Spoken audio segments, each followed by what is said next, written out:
احکام حرام شده ها. یکم شرک اکبر، این بالاترین آنان است. دوم شرک اصغر، این از شرک اکبر پستر و از گناه کبیره بزرگتر است.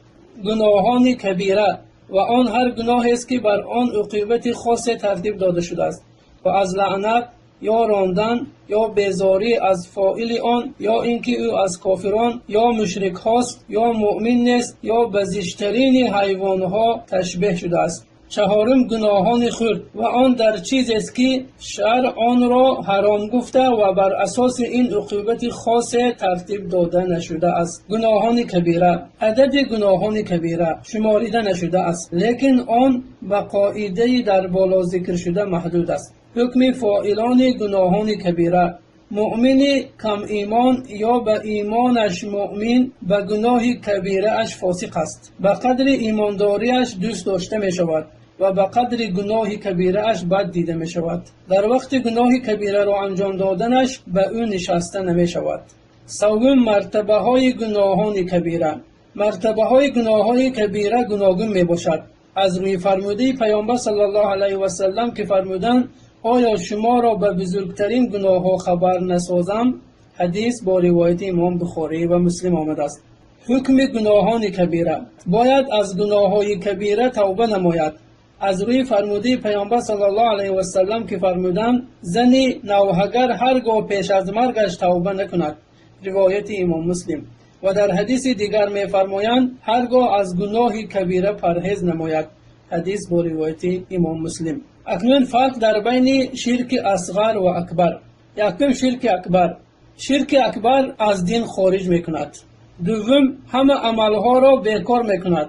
سوم سبب همیشه در آتش جهنم ماندن است. چهارم خون و مال را از جانب سلطان مباح میسازد. پنجم هرگاه دلیل دلالت کند که آن شرک اکبر است. ششم اعتقاد نماید که برای سبب در عالم تصرفی پوشیده است. هفتم اگر بر آن بمیرد بخشیده نمی شود. هشتم هرگاه از شرک توبه کند الله توبهش را میپذیرد مگر در دو موضع: برآمدن آفتاب از آفتابشین و در وقت غرغره و آن حاضر شدنی وفات است. شرک اصغر: یکم از دایره دین خارج نمی سازد. دوم همه عملها را بیکار نمی کند لیکن آن عملی خاص را بیکار می کند. سوم سبب همیشه در آتش جهنم ماندن نمی باشد. چهارم خون مال را مباح نمی سازد. پنجم دلیل آید که آن شرک اصغر است. ششم آن چیزی را که الله تعالی سبب قرار نداده است سبب قرار دهد. هفتم هر چیزی که وسیله به سوی شرک اصغر باشد پس آن شرک اصغر می باشد. هشتم به هر چیزی که شریعت شرک یا کفر گفته و با الف و لام تعریف معرف نشده است پس آن شرک اصغر است، مادامی که دلیل ها بر شرک اکبر بودن آن دلالت نکنند. درس پنجم: احسان. رکن احسان و آن این است که الله را بپرستی گویا تو او را میبینی، پس اگر تو او را نبینی پس همانا او تو را میبیند.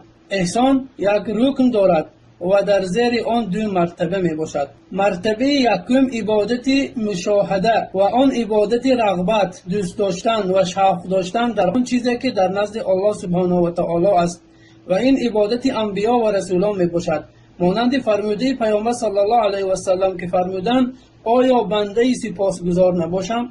پس برانگیزنده برای عبادت رغبت و دوست و شوق داشتن و آن چیزی که در نزد الله است با همراهی خوف با همراهی ترس می باشد. دوم عبادت مراقبه و آن عبادت خوف یعنی عبادت ترس و گریختن از عذاب الهی است و از آن مسلمان خارج نمی شود.